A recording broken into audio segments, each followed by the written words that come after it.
Eli sat at his desk, fidgeting with the edge of his notebook. The classroom buzzed with quiet chatter, the sound of pens scratching on paper, and the soft hum of the overhead lights. Today was like any other day at Larkspur Academy, a human school on the colony planet of Arden. Yet Eli felt different. He didn't know why, but something inside him seemed to itch like a spark ready to jump. The teacher, Mrs. Calder, walked slowly down the aisle, checking the students' work. She paused beside Eli. "Everything all right?" she asked. Her voice was calm, but Eli's heart raced. He nodded too fast and forced a smile. He didn't know if he could tell anyone what was happening. Eli felt the tickle in his nose again. It had started last night, strange and sudden, right before he went to bed. It made him sneeze violently, and for the first time, a tiny flame burst from his mouth. He had jumped back in shock, coughing and waving his hands, terrified. The fire had gone out immediately, leaving only the smell of burned paper in his room. Now, sitting in class, the same tickle returned. He tried to hold it back, closing his eyes and taking deep breaths. But it was no use. A sharp achoo escaped him, louder than any sneeze he had ever had. And then, without warning, a small jet of fire shot from his mouth, flickering over his desk. The classroom froze. Papers curled from the heat, and a textbook on the edge of his desk scorched black. Eli's eyes widened in horror. The other students stared at him, mouths open, some screaming. Mrs. Calder's calm voice vanished, replaced by a shout. "Everyone back! Back from the desk!" Panic erupted. Chairs scraped against the floor and students scrambled toward the door. Alarms rang through the building. Red lights flashed. The fire suppression system hissed, spraying foam across the room. Eli's hands shook as he tried to make sense of what had just happened. He had not meant to do it. He had not wanted anyone to see. Security officers arrived quickly, their boots thudding on the floor. They moved cautiously, shields in front of them, eyes scanning for danger. "Step away from the boy," one shouted. Eli shrank back, pressed against the wall. His face burned hotter than the fire itself, though not from heat. Shame and fear consumed him. "What is going on?" Mrs. Calder demanded, trying to maintain control. She looked at Eli, then at the scorched desk. How could this happen? Humans do not. Her words trailed off as realization struck her. Eli opened his mouth to speak, but no words came. He only shook his head. He did not know. He didn't understand it himself. He just knew that something inside him had awakened. Something that was not supposed to exist in humans. The officers carefully guided Eli out of the classroom. His classmates whispered behind them, their voices full of fear and curiosity. Is he dangerous? Is it a trick? Did he do it on purpose? Eli felt their eyes like fire, even though the heat he felt inside had nothing to do with his body.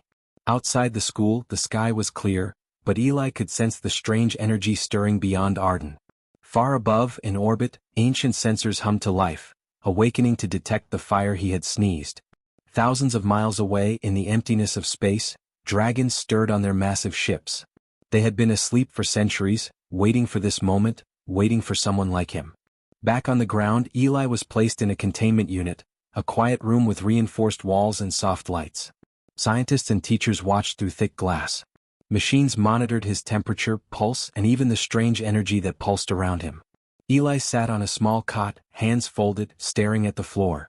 A young scientist, Dr. Marlowe, entered the room cautiously. "Eli," she said gently, "can you tell me how it happened?" Her voice was calm, kind, not afraid. Eli looked up at her, eyes wide. I don't know," he whispered. "I sneezed. That's all.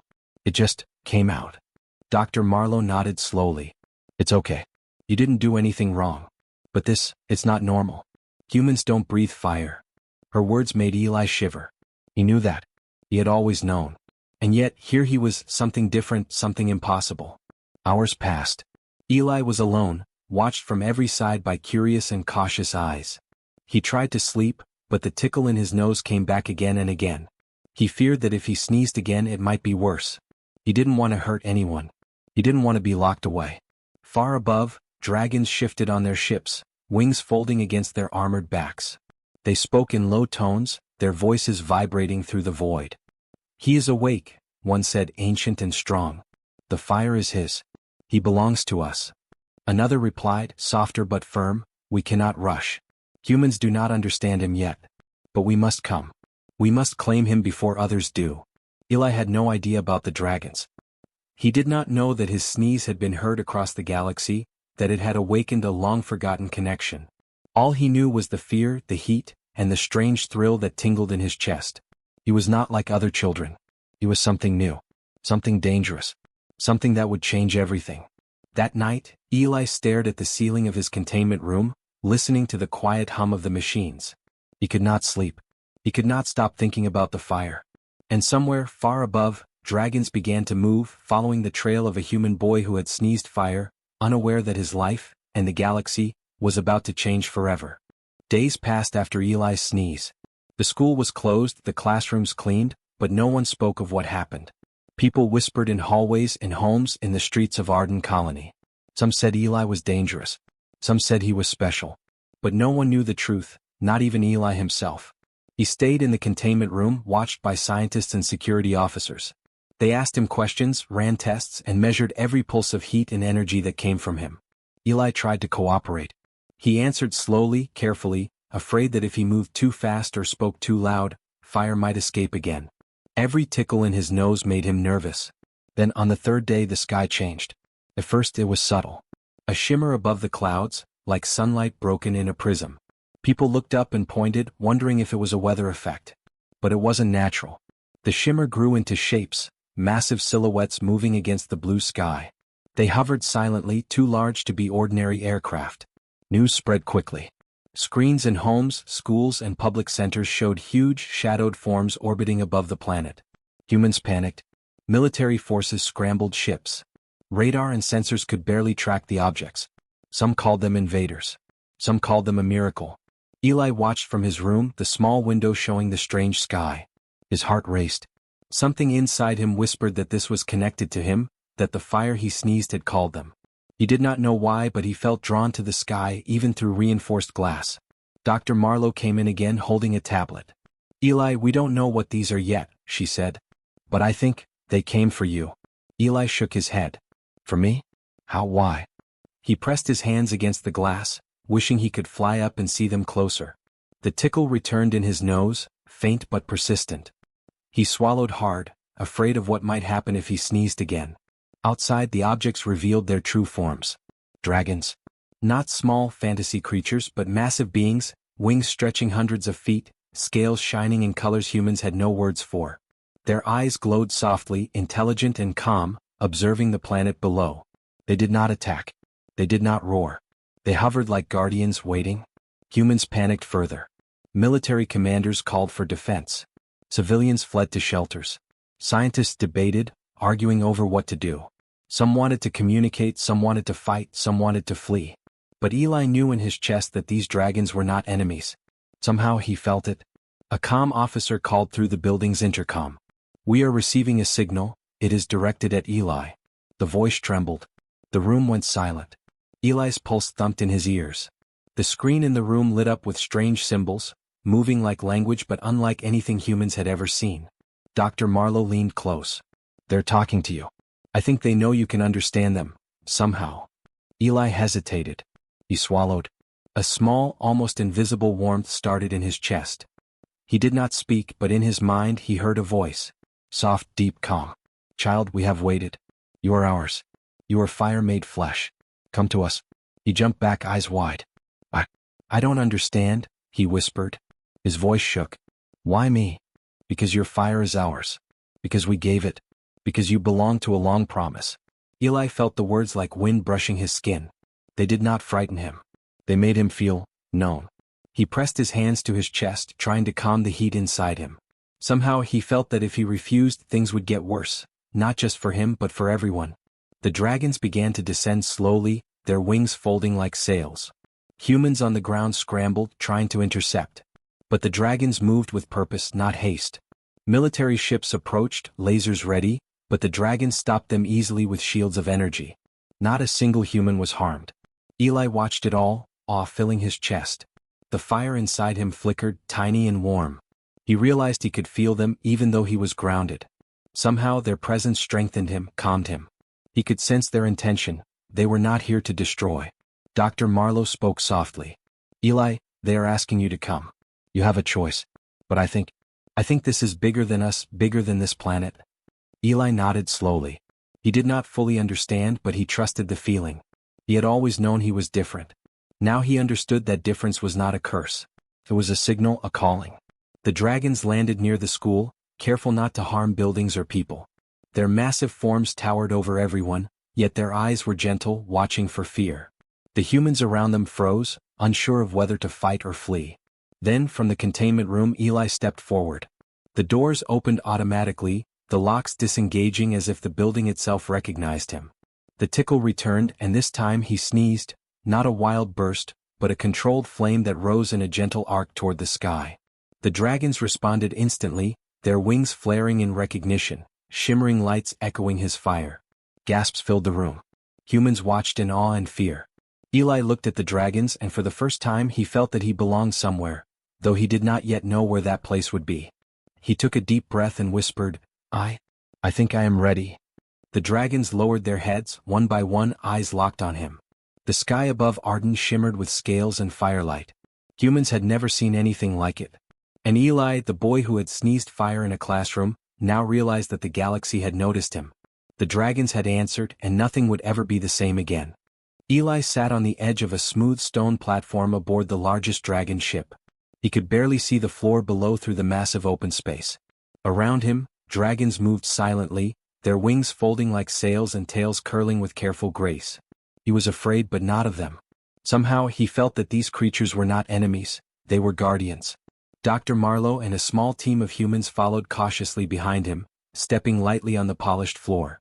They had agreed to trust Eli's judgment, even though no one fully understood what was happening. Humans had never met beings like this, and no one knew what they wanted or why they had come. An elder dragon, massive and shimmering with scales that reflected light like molten metal, approached Eli. Its eyes were deep gold, intelligent and patient.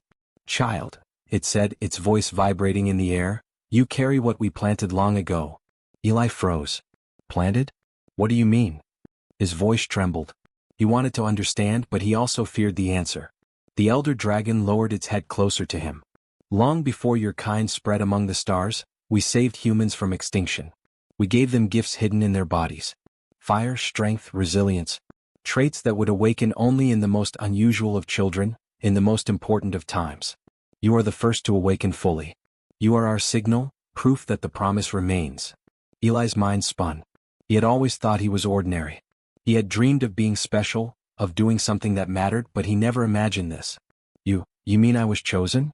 Like I was born for this?" he asked quietly. "Yes," the dragon said softly. "Not for war. Not for conquest. For trust. For protection. You carry the fire of our ancestors. Others may see it and try to take it. Others may try to use it. That is why we came. You belong to us, but also to your world. You are the bridge." Dr. Marlowe stepped forward, eyes wide. "Eli, this is unbelievable. Dragons saved humans before? This changes everything we know about history. About biology.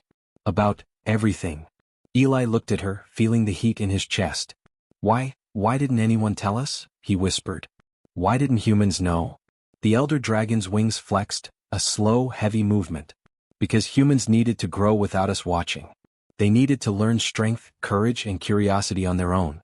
We only intervene when it matters most. Now the galaxy watches. Others will come, drawn to your fire. You are the proof that humans are more than they seem." Eli's stomach twisted. He did not want attention. He did not want to be hunted or used. But he also understood something deep inside. The dragons were right. His fire was not a curse. It was a sign of trust, a connection that had waited centuries to awaken. The ship hummed beneath them, vibrating lightly. Screens along the walls showed distant planets, some human, some alien. The dragons gestured, and Eli could see that they were watching faraway systems. They were guardians, yes, but also watchers. They had waited, hidden in the stars, for a signal like his. A younger dragon, smaller but still enormous compared to a human, spoke next. Its scales were silver and blue, glowing faintly. "You must choose carefully.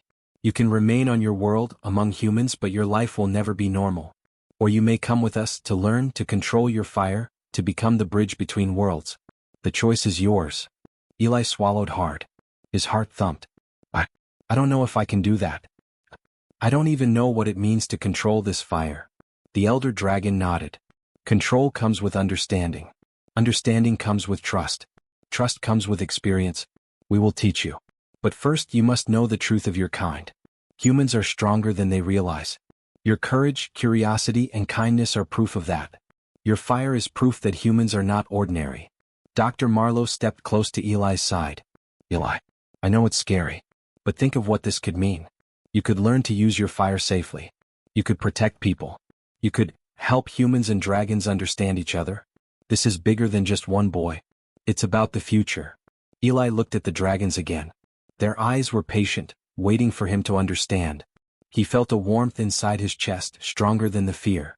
A spark of excitement flickered. He was not alone. He had not been chosen to be a weapon. He had been chosen to be a bridge, a protector, a spark in a galaxy that had forgotten humans could shine. He took a deep breath. The tickle in his nose returned, faint but steady. He closed his eyes and whispered, I want to learn.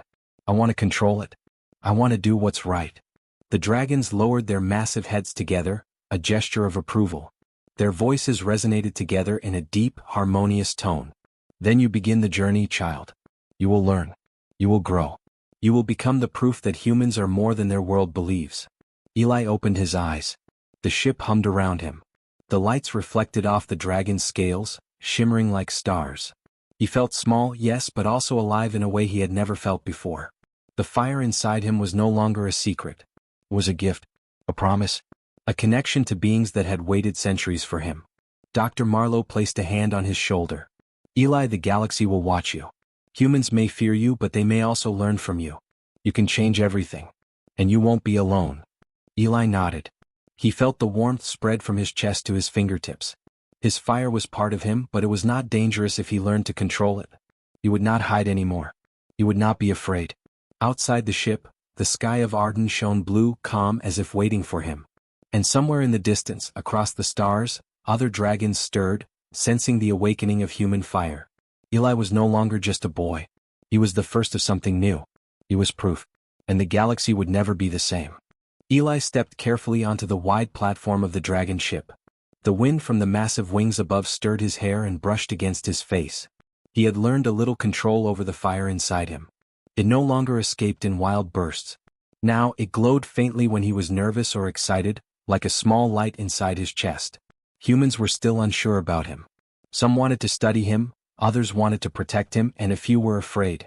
Governments on Arden Colony debated what to do. Should Eli stay on the planet, protected but trapped? Or should he leave with the dragons, learning powers humans had never dreamed of? Eli did not have all the answers, but he knew one thing.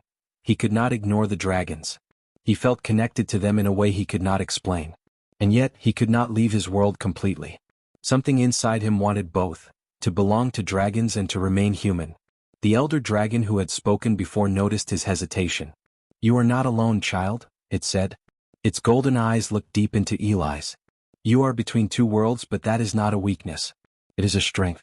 You can see both sides. You can bring understanding. You can be a bridge. That is why your fire awakened now. Eli nodded slowly. I think I understand, he whispered. But what if humans are afraid? What if they try to hurt me, or the dragons? A silver-blue dragon lowered its massive head to his level. Fear is natural. Humans fear what they do not understand. You will help them see. You will show them that fire is not a weapon but a gift. You will show them that dragons are not enemies but guardians. That is your role. You do not have to fight. You have to lead with courage. Dr. Marlowe stepped closer. Eli, the galaxy will watch you. Some humans may never understand. Some will fear what you can do. But your choice will show them that humans can rise above fear. You can change their hearts. Eli looked down at his hands. The fire inside him flickered, warming his fingers. He had been afraid of it before. Now he felt calm. He realized that fire was not just power, it was a sign of trust. The dragons trusted him, and that made him brave. Outside the ship, the sky of Arden was crowded with dragon ships and human observation vessels. The humans were tense. Some soldiers gripped weapons tightly, unsure whether to follow orders or step back. Some scientists recorded everything, hoping to understand the connection between human and dragon. The dragons did not move to attack. They hovered, watching, waiting. They had come for Eli, but not to take him by force. They had come to guide him, to protect him, and to show humanity what it meant to be trusted by ancient beings. Eli took a deep breath. He felt the warmth in his chest spread through his arms and legs. I want to try, he said quietly. I want to help both humans and dragons, if I can. The elder dragon lowered its head in approval. Then you will begin. Today you will show both worlds what it means to walk between them. You will not be alone. Humans will watch. Some will fear. Some will hope. But you will guide them even when they do not realize it. Dr. Marlowe smiled, her hand brushing against his shoulder. You are ready, Eli. It's time to show them what you can do. Eli stepped to the edge of the platform. The wind from the dragon's wings lifted his hair and brushed against his face. He focused on the fire inside him. A small glow appeared on his lips, gentle and warm. He exhaled slowly, and the fire lifted into the air, forming a tiny flame that danced in front of him. The humans watching from below gasped. Some stepped back in fear while others held their breath in awe. They had never seen a child control fire, and they had never seen dragons move with such calm purpose. Eli felt their fear and wonder at the same time. It was heavy, but he did not falter. The dragons shifted, forming a protective circle around him. Their massive wings spread wide, shielding the humans below from any danger. Eli felt their strength around him, steady and sure. He realized he was not just a child. He was a symbol, a bridge between species, a hope for understanding. A small cheer broke from the humans observing. Not all, but some realized that Eli was not a threat. He was different, yes, but he was human. And if a human could walk calmly between dragons and people, maybe others could learn too. Eli let the fire fade back into his chest. The warmth remained, comforting and steady. He turned to the dragons. I'm ready to learn, he said. I want to do this the right way. The elder dragon's golden eyes shone. Then your journey continues. You will face challenges. You will meet beings who doubt you and some who may wish to harm you. But remember this, your strength is in your courage, your heart, and your fire. You do not need to choose one world over the other. You can walk between them both and you will change everything. Eli nodded, feeling the truth in the words. He did not feel small anymore. He was a child, yes, but he was also something new, something that could connect worlds. He could feel the dragon's trust, and he could feel the human's hope, even through fear. He could balance both. Dr. Marlowe stepped back, letting him be with the dragons. The galaxy will watch, she said softly. But I believe in you, Eli. You are not alone. Eli closed his eyes for a moment. He felt the warmth in his chest, steady and alive. The fire was no longer something to fear. It was a signal, a gift, a bridge. And he was ready to take the first step. The dragons shifted again, forming a path through the sky. Eli stepped forward, placing one foot on the edge of the platform. The wind lifted him slightly, and he felt the fire inside him flare gently. It was small, but it was strong. He could control it. He could use it. He looked down at the humans below, at Dr. Marlowe, at the people who feared and hoped. Then he looked at the dragons above, their eyes calm and patient. And he realized he belonged to both. He was a child between two worlds, but he was not lost. He was exactly where he needed to be. And as he took his first step into the sky, feeling the wind and fire lift him, Eli knew that nothing would ever be the same again. Eli floated above Arden Colony, lifted by the gentle wind from the dragon's wings. The small flame inside his chest pulsed softly, steady and calm. He had learned to control it, to use it as a sign, not a weapon. Humans on the ground watched him with a mix of awe, fear, and hope. For the first time, humans saw something they had never believed possible. A child, human, breathing fire, not wildly, not dangerously, but carefully, calmly, guided by trust and courage. Dragons hovered around him, silent and protective, their massive forms glinting in the sunlight. Dr. Marlowe stood on the observation platform, her eyes wide. They are seeing it, Eli, she said. Humans are learning. They are seeing that you are not a threat. They are seeing what humans can be. Eli looked down. He could feel the fear, yes, but he could also feel hope. Small gestures of trust began to appear. Children pointed at him, smiling. Adults whispered encouragement. Some soldiers lowered their weapons. The first step toward understanding had been made. The elder dragon hovered closer, eyes golden and patient. They are beginning to see. But you must show them more. They will test you. Others will challenge you. They may not understand at first. But your courage, your choices, will teach them what humans can be. Eli nodded. He had already faced fear, confusion, and isolation. Now he would face judgment, but in a new way. Not as a weapon, not as a curiosity, but as a bridge. He could teach humans to trust themselves, to trust others, and to rise above fear. The dragons moved closer to the human ships and cities. Their presence was vast but calm. No one dared attack. They had waited centuries for this moment and they did not strike. Humans realized that strength could be gentle, power could be patient, and courage could come from the smallest of beings. Eli lifted his hands. The small fire inside him expanded slightly, forming soft glowing shapes that floated into the air. Patterns of light, warm and inviting, danced above the city. The humans watched, captivated. No one was hurt. No buildings were burned. The fire was beautiful, a language of warmth and trust. From the ground, leaders and scientists began to speak to one another in hushed tones. If a human child can control fire like that, and if the dragons can be peaceful, then what else can we do that we never imagined? Eli felt a gentle warmth in his chest.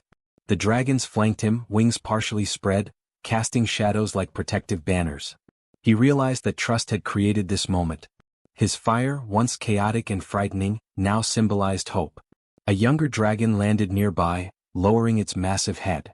Eli, humans will test you and so will others in the galaxy. But your example will show them a new way. Humans do not need to conquer to be strong. They do not need to fear to survive. They can rise above and they can protect, even when others doubt them. Eli nodded. I understand, he said quietly. It is not about being stronger than others. It is about showing what humans can do with courage and trust. Dr. Marlowe smiled. Exactly. You are teaching them without even saying a word. They are learning from what you choose to show them. Your fire is proof of something greater than fear. Across the colony, the people began to cheer quietly at first, then louder. Children waved, soldiers relaxed their stances, and leaders watched with eyes open wide. They realized that humanity was not weak. Humans could be brave, compassionate, and wise, even in the presence of beings far older and larger than themselves. The dragons rose higher, surrounding Eli with a protective circle. The humans on the ground saw the harmony between them and the child. No one had been hurt. No one had been attacked. And yet, the lesson was clear. Power did not always demand obedience. Strength could be gentle. Courage could inspire. And trust could create something extraordinary. Eli's fire glowed brighter for a moment, forming shapes that seemed to mimic the dragon's wings. The patterns of light reflected in the eyes of humans below. Some laughed in wonder, some gasped, but all of them watched. The galaxy was learning about humans through him. The elder dragon spoke again, voice deep and resonant. They will remember this day, child. They will remember that humans can rise not to conquer but to protect. You are the first proof. Others will come to follow your example. You are not just a bridge between worlds. You are a signal to the galaxy. Eli looked around, seeing humans and dragons together, both hesitant and awed. He realized he had changed them. He realized that humanity had changed not through war or fear, but through one boy who had learned to control his fire, who had walked between worlds, and who had chosen courage over panic. Dr. Marlowe reached him, her hand warm on his shoulder. You have done something incredible, Eli. They are seeing the truth about humans. And they will never forget it. Eli nodded, feeling the gentle heat of his fire, steady and alive. I only did what I could, he said softly. I didn't want to hurt anyone. I just wanted to show them we can be more. The dragons shifted their massive wings, lifting Eli slightly into the air. The humans watched in silence, understanding that this was not just a display of power, it was a lesson in patience, trust, and courage. A lesson that humans, small and fragile compared to dragons, could still rise above fear and inspire the galaxy. The sun dipped toward the horizon, casting long shadows across the colony. Eli's fire glowed softly, lighting the space between humans and dragons. The sky seemed to hum with possibility. For the first time, humans understood that they were more than they believed. They were brave. They were wise. And they could earn the respect of the stars. Eli looked at the dragons around him, then at the humans below. He smiled. He was still a child, but he had become something greater. A bridge, a spark, a symbol. And the galaxy had learned a lesson it would never forget. That humans could rise not by destroying but by protecting. And as the stars began to shine over Arden Colony, Eli's fire flickered one last time that evening, warm, steady, and full of promise. The galaxy had watched. The galaxy had learned. And humanity had taken its first true step into a new era.